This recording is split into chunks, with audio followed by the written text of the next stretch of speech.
Naomi had been awake since 5 in the morning, which was not by choice. It was the kind of nervous energy that sits right in your chest and refuses to let you sleep no matter how many times you tell yourself to calm down. Because this was not just any morning. This was the morning she had been preparing for over the past 3 months. Ever since she lost her last job at a mid-sized advertising firm that had quietly laid off 14 people on a Friday afternoon with a generic email and a 2-week severance, and ever since that day Naomi had sent out more applications than she could count, attended interviews that led nowhere, smiled through rejection calls, and kept a folder on her laptop titled "Keep Going," where she saved every piece of positive feedback she'd ever received, just so she could read it on the nights when things felt truly hopeless. And those nights had been more frequent than she liked to admit, especially the ones where she sat at her kitchen table with a bowl of cereal at midnight, wondering if she had made a terrible mistake choosing this career path, wondering if maybe she had overestimated herself, wondering if the version of her that had been so sure and so driven at 22 had simply run out of road by 28, and yet here she was, still showing up, still ironing her clothes the night before, still rehearsing answers to interview questions in the mirror with the kind of quiet determination that only people who have genuinely hit bottom and chosen to get back up will ever understand. So when that particular morning arrived and her alarm went off at 5, she didn't hit snooze. She got up, made herself a strong cup of tea, sat in the silence of her small apartment, and told herself out loud that today was going to be different. Today was the one, because the company she was interviewing with was not some startup or mid-level firm. It was one of the most respected private equity and brand development groups in the country, and getting a call back from them was already something most people in her field would consider a win. But Naomi didn't want to win.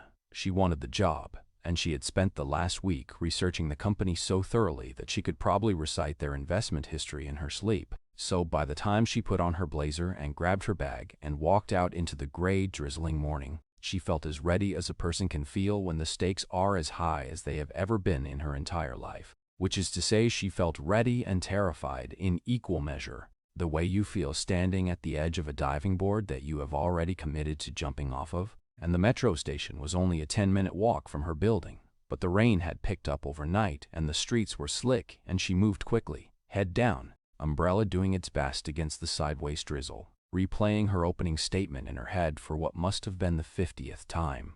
And by the time she got down the steps and onto the platform, the morning rush was already in full swing. Bodies pressed together, the smell of wet coats and coffee cups, the metallic groan of a train arriving, and Naomi squeezed herself into a carriage near the middle, one hand on the overhead bar, her bag pressed against her side, her mind still running through talking points.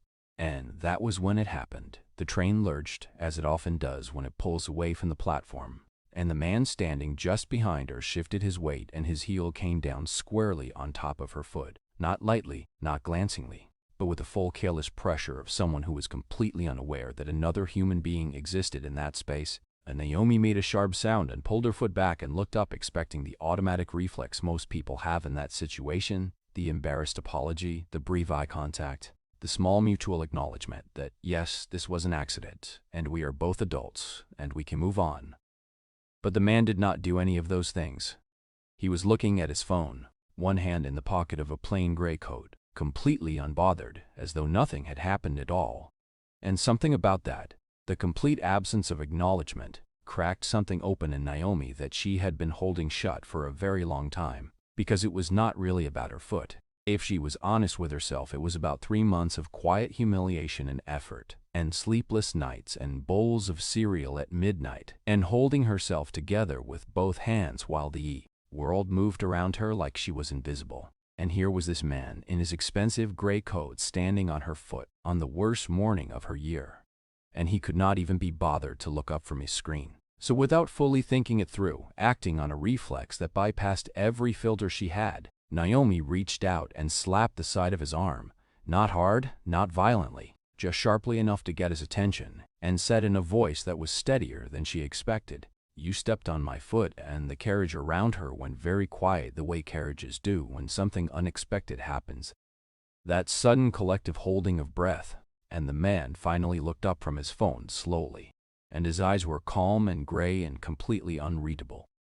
And he looked at her for a moment that felt much longer than it was, and then he looked down at her foot, and then back at her face, and he said nothing, Not one word. He simply straightened the sleeve of his coat where she had made contact, and then turned his attention back to whatever was on his screen. And 2 stops later, he stepped off the train without a glance in her direction. And Naomi stood there with her heart hammering and the people around her quietly returning to their own worlds. And she felt a hot flush of embarrassment move through her, because she was not the kind of person who did things like that. She was composed, she was professional. She had an interview in 40 minutes with one of the most important companies she had ever applied to, and she had just slapped a stranger on the metro over a stepped-on foot. And the worst part, the part that sat with her all the way to the 34th floor of the Veltora Group building, was that she didn't even know his name. The elevator doors opened on the 34th floor, and Naomi stepped out into a reception area that felt like it had been designed specifically to make people feel small, not in a cruel way, but in that particular way that very successful companies sometimes build their spaces, all clean lines and high ceilings and the kind of quiet that money buys, where even the air feels different, cooler and more controlled, and there were no cluttered desks or ringing phones or the general low-level noise you get in most offices. Just a long, pale reception desk, a woman behind it with a headset and a composed smile. And beyond that, a corridor lined with frosted glass panels that caught the gray morning light and turned it into something almost beautiful. And Naomi walked in and gave her name and was handed a visitor badge and offered water, which she accepted because her mouth had gone completely dry somewhere between the metro and the lobby. Downstairs, and she was told someone would be with her shortly, and to please take a seat in the waiting area, just to the left, which she did, sitting with her bag on her lap and her hands folded on top of it the way you sit when you are trying to look calmer than you feel. And she used those few minutes to do the thing she always did before high-stakes moments, which was to take 3 slow breaths and remind herself of what she actually knew. Because Naomi was good at her job, genuinely good. Not in a self-congratulatory way, but in the way that comes from years of doing something carefully and learning from every time it went wrong. And she had the work to prove it, the campaigns that had actually moved numbers, the strategies that had held up not just in pitch decks but in the real world where things are messier and more complicated than any slide can capture. And she knew this about herself, even when everything else felt uncertain, so she breathed, and she straightened, and she told herself she belonged in this room. And for about 90 seconds that actually worked, right up until the frosted glass door at the end of the corridor opened and a man walked through it with a tablet in one hand and 2 assistants just behind him. And Naomi's brain registered several things in very quick succession. The first being that he was tall, the second being that he was wearing a different jacket now, but the same kind of understated expensive clothing as before, and the third being that she knew that face, she knew those calm gray eyes. She knew the particular way he moved, unhurried and completely certain of himself, and the folder with her name on it was tucked under his arm, and he was already looking at her as he crossed the room, and the bottom fell out of Naomi's stomach in a way she had never quite experienced before. A cold dropping sensation that started somewhere behind her ribs and went all the way down, because the man walking toward her was the same man she had slapped on the metro 40 minutes ago. There was absolutely no question about it. Same face, same eyes, same energy, just a different coat, and her mind did something strange in that moment. It tried to offer her an exit, tried to suggest that maybe she was wrong, maybe it was just a resemblance, maybe the morning had rattled her enough that she was seeing things that weren't there. But she knew she wasn't wrong because the human brain is remarkably good at remembering the face of someone it has done something embarrassing in front of, and she had not just bumped into this man or argued with him. She had slapped his arm in a packed train carriage while people watched, and now he was standing 2 feet away from her, extending his hand and saying her name with the same measured calmness he had used on the train when he said absolutely nothing at all. And Naomi stood up and shook his hand, because what else do you do? And her grip was steady, which she was quietly proud of, given that her internal experience at that moment was something close to complete freefall. And he introduced himself as the company's founder and chief executive, and gave his full name, which meant nothing to her in that instant because she was too busy managing the fact that her brain was running 2 tracks simultaneously. The professional track that was saying, "Pay attention, this is your interview, be present," and the other track that was saying, "He knows, he absolutely knows. And the question is only whether he is going to say something about it or whether this entire interaction is going to exist in that particular kind of excruciating silence where both people are aware of the same thing and neither one names it." And he gestured toward the corridor and said they would be using the meeting room at the end, and she followed him and his assistant through the frosted glass door and down the corridor and into a room with a long table and floor-to-ceiling windows that looked out over the city, and the rain was still coming down out there, steady and gray, and Naomi sat in the chair across from him and placed her folio on the table, and clicked her pen and looked at the man who had every reason in the world to ask her to leave, and he opened her file and looked at it for a moment in silence, the way people do when they are deciding something. And then he looked up at her, and the expression on his face was completely professional, measured, giving absolutely nothing away. And he said the 2 words that told her this interview was actually going to happen, that he was going to sit across from her and evaluate her work and ask her hard questions as though the morning had simply not occurred, as though somewhere between the metro and this room they had both silently agreed to leave the last hour outside the door. And those 2 words were the simplest and most terrifying thing anyone had said to her in a long time, because they meant this was real, this was happening, and she was going to have to perform at the highest level of her career while sitting directly across from a man whose arm she had slapped on public transport. And what he said was simply this: let's begin. The first question he asked was about her earliest campaign, not her best one, not the most recent one, but the earliest one. The one she had worked on when she was still figuring out what she was doing. And Naomi recognized immediately what that kind of question was designed to do. It was designed to see how a person talks about their beginnings, whether they are honest about the learning curve or whether they dress everything up in retrospective confidence. And she answered it honestly. She told them about the campaign she had run for a small local retailer when she was 23. How she had been so convinced her concept was strong that she had not listened carefully enough to what the client was actually trying to say, and how the result had been a beautifully executed piece of work that completely missed the point, and how that experience had permanently changed the way she listened in a brief. And he wrote something down and nodded once and moved to the next question, and the interview found its rhythm after that. A steady back and forth that under any other circumstances Naomi would have described as going well, because she was answering clearly and specifically, not with the kind of vague, polished language that sounds good but says nothing, but with actual details, actual numbers, actual decisions she had made and why she had made them. And she could feel herself settling into it the way you settle into something you genuinely know, the way a musician stops thinking about their fingers and just plays. But underneath all of that, running like a second current she could not switch off, was the awareness of who she was sitting across from, and every time there was a pause between questions and he looked down at his notes, she had to resist the urge to say something, to acknowledge it, to clear the air, because the silence around what had happened felt heavier with every passing minute, not hostile exactly, but present, the way a closed door in a house can make you aware of itself even when no one is standing near it. And he asked her about a rebranding project she had listed on her resume, a mid-sized beverage company that had been losing market share and needed to reconnect with a younger audience, and Naomi walked him through the entire process, the initial research, the insight that changed the direction of the campaign, the internal pushback she had faced from the client's own marketing team who were attached to an older visual identity, and how she had handled that. And as she was talking, she noticed that one of the assistants who had come in with him had quietly left the room at some point, and it was now just the 2 of them and one remaining assistant sitting at the far end of the table taking notes on a laptop. And the room felt slightly smaller for it, more focused, and he asked her a follow-up question about the pushback specifically, about how she had brought the client's internal team around without losing their trust, and she told him the truth, which was that she had not brought them all around. That one of the senior people on that team had remained unconvinced until the campaign results came in, and that she had learned to be comfortable with that, with the fact that alignment does not always arrive before the work does, and sometimes you have to let results do the convincing that conversation cannot. And he looked at her for a moment after she said that, just a beat longer than the other pauses, and then wrote something down.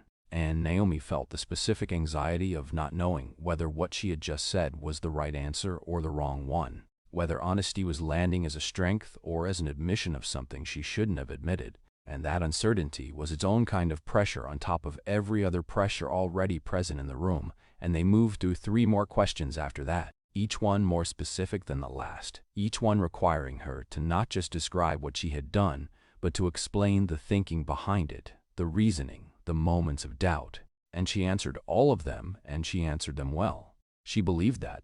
But then the room shifted in a way she had not seen coming, because he set his pen down, which he had not done since they started, And he leaned back slightly in his chair and looked at her with those calm gray eyes and asked the question that made the back of her neck go cold. And what he asked was this: how do you respond when you make a mistake in public? And the question just sat there in the middle of the table between them, perfectly still, and Naomi's mind went completely quiet for one full second. The kind of quiet that is not peaceful but sharp, like the moment just before something either breaks or holds.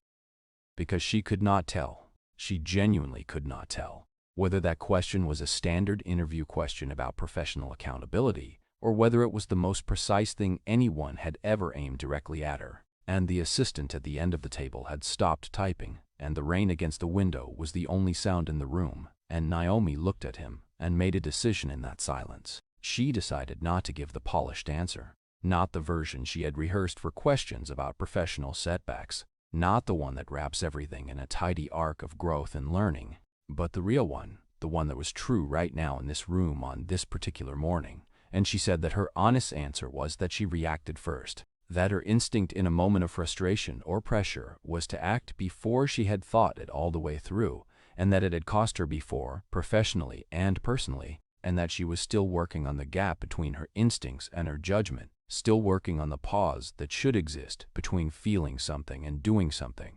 And she said it plainly, no performance in it, just the truth sitting there in the open where he could see it. And when she finished, the room was quiet again, and he looked at her for a long moment and then picked his pen back up and made a single note, one line. And she could not read it from where she was sitting, and his expression had not changed. It had not softened or hardened or given her anything to hold on to. And the assistant at the end of the table resumed typing, and he moved on to the next question as though the moment had passed. But Naomi knew, in the way that you know certain things without being told, that whatever had just happened in that pause was the most important moment of the entire interview, and she had no idea which way it had gone. The interview ended the way professional things often end, with a handshake and a polite exchange about timeline and next steps, and a comment about how someone from the team would be in touch within the week. All of it perfectly civil, perfectly correct, and completely impossible to read.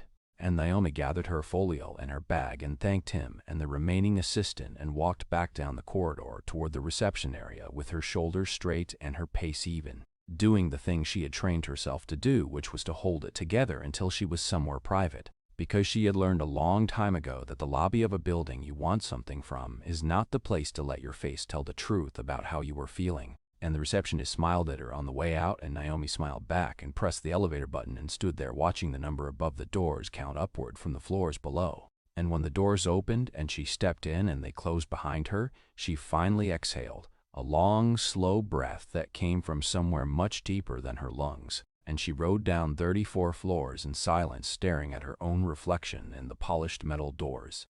A slightly blurred version of herself looking back, and she thought about the question he had asked her, the one about making mistakes in public, and she thought about what she had said, and whether it had been the right thing or a catastrophic overshare, and there was no way to know, there was simply no way to know. And the ground floor lobby arrived, and she walked out through the glass doors into the gray, wet afternoon and stood on the pavement outside for a moment with the rain coming down around her and thought, well, that happened, all of it, the metro and the slap and the 34th floor and the question and the answer.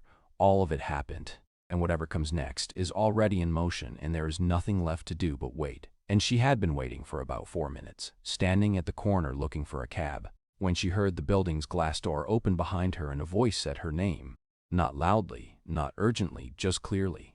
And she turned around and he was standing there, jacket on now, no assistants, just him, and he had an umbrella which he was holding at a slight angle against the wind. And he looked at her with the same measured expression he had worn for the entire interview and said that he had a few minutes before his next meeting and asked if she would walk with him. And Naomi looked at this man, this billionaire whose arm she had slapped on a train that morning, who had then sat across from her for an hour asking her the hardest questions of her professional life, and she said yes, because what else do you say? And they fell into step together along the wet pavement, and for a moment neither of them said anything, and then he spoke. And what he said first was not what she expected. What he said first was that he had recognized her the moment she walked into the reception area, before she had even given her name to the desk. And Naomi felt the ground shift slightly under her feet, even though she was already standing on solid concrete.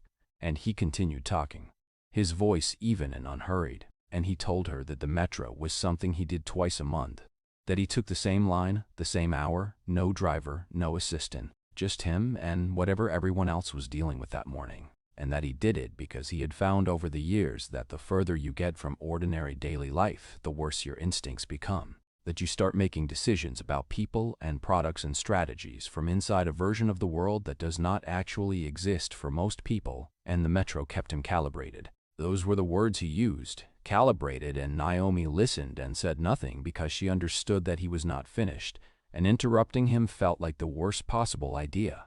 And then he said something that she had to hear twice in her head before it fully landed. He told her that he had already read her portfolio before this morning, that her name had come through a referral from someone whose judgment he trusted, and that the interview had been arranged before today, before the metro, before any of it. And she had been on his short list before she ever set foot in that train carriage. And Naomi absorbed this information quietly, and he went on. And he told her that when she slapped his arm on the train, he had not been angry. He had been something more like curious, because the file he had read described a precise and measured professional, and what he had seen on that train was someone running on empty who had reached a limit.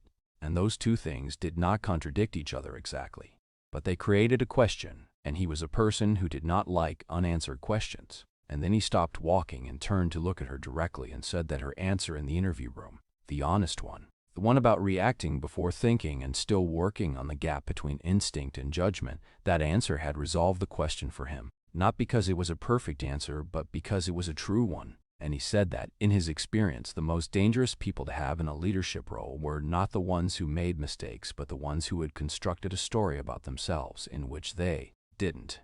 And that what she had done in that room was rarer than good strategy work, or strong instincts, or even a compelling portfolio. And the rain had eased to a fine mist around them now, and the street was quiet, and Naomi looked at him and said, carefully, that she wanted to apologize for the train, for the slap, for all of it. And he looked at her for a moment and said that she already had, in the only room that mattered, and then he said he had to get back, and he turned and walked toward the building. And just before he reached the door, he paused without turning around and said they would be in touch, and the door closed behind him. And Naomi stood alone on the wet pavement in the fine gray mist, with her heart beating very fast and a feeling she could not quite name sitting in her chest, somewhere between relief and disbelief, and something that felt, cautiously, like hope. The letter arrived on a Thursday, 7 days after the interview, and Naomi almost missed it because it came through the post rather than email, which was not how these things usually worked anymore. And the envelope was plain and white with the company name printed in small clean letters in the top left corner, and her name and address written below it. And she stood in her hallway, still in her coat, having just come in from a walk she had taken specifically to stop herself from refreshing her email for the 14th time that afternoon. And she opened it right there, standing up, not even putting her bag down first, and it was a formal offer letter, 2 pages, precise and professional, outlining the role and the terms and the start date and the salary, which was significantly more than she had allowed herself to imagine. And she read it twice standing in the hallway, and then sat down on the floor with her back against the wall the way children sit, not because she planned to, but because her legs made a quiet executive decision on her behalf. And she sat there for a long time with the letter in her hands, and the afternoon light coming through the frosted glass of her front door casting pale shapes on the floor around her.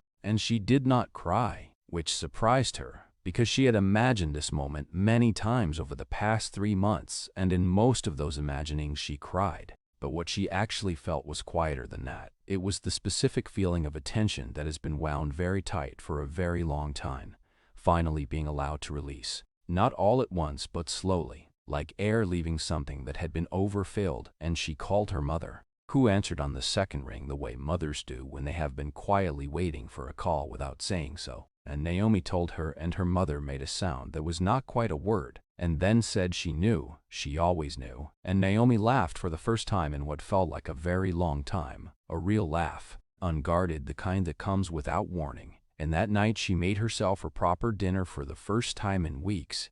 Not cereal at midnight, not toast over the sink, but an actual meal with the good plates she usually saved for company. because she decided that this was a night worth using the good plates for. And she sat at her kitchen table alone and ate and felt, for the first time in a long time, like herself. And on her first day she arrived early, which was not a strategy. It was just who she was, and the building looked different to her now. Not smaller exactly, but more familiar, less designed to make her feel like a visitor. And she was given a desk and a laptop and an access card and introduced to the team she would be leading. 7 people of varying levels of experience, all watching her with the particular expression of people who are professionally welcoming someone while privately reserving judgment, which was entirely fair and which Naomi respected, because she would have done the same thing, and the work began almost immediately. There was a brand review already in progress that had stalled and needed direction, and she was handed the brief on day 2 and asked what she thought, and she told them what she thought, clearly and specifically.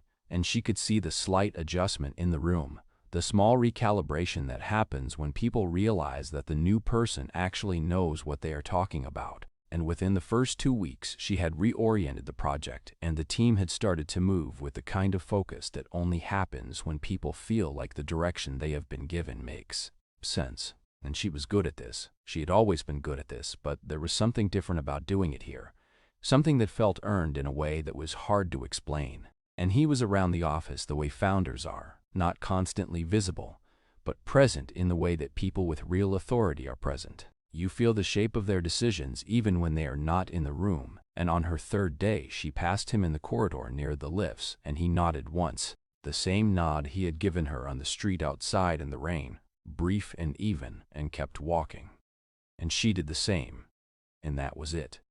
That was the entirety of their first in-office interaction. And it set the tone for everything that followed, which was professional and direct and completely functional.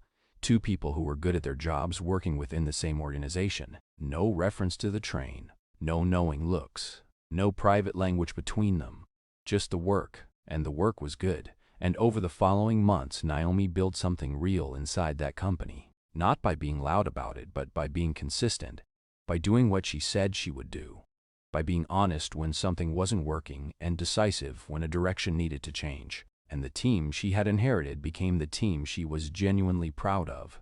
And there were hard days, there always are. Days when a campaign did not land the way it was supposed to, or a client relationship required more patience than felt available, or the internal politics of a large organization pressed up against her in ways she had not anticipated. And on those days, she sometimes thought about that morning on the train, about the version of herself who had been so strung out and so desperate that she had lost her composure in public and acted on pure raw feeling. And she did not think about it with shame exactly, more with a kind of tenderness, the way you feel about a past version of yourself that was doing their honest best under conditions that were genuinely hard. And she never told anyone at the company the full story. It did not feel like hers to tell. It belonged to both of them and neither of them equally. And she kept it the way you keep certain things, privately. Not as a secret, but as something that did not require an audience to be true.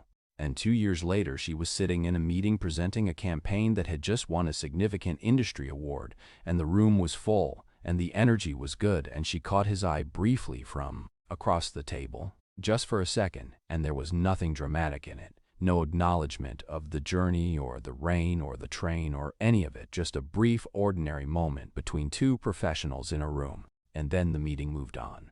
And so did she, and that, more than anything, was how she knew she had truly arrived. Not because of the award or the title or the salary, but because she was no longer the person waiting to find out if she was enough. She already knew, and she had known it, if she was being honest, since the moment she sat on the floor of her hallway with a letter in her hands and felt not triumph, but simply, quietly, relief. Thanks for watching my video. Like, subscribe and share.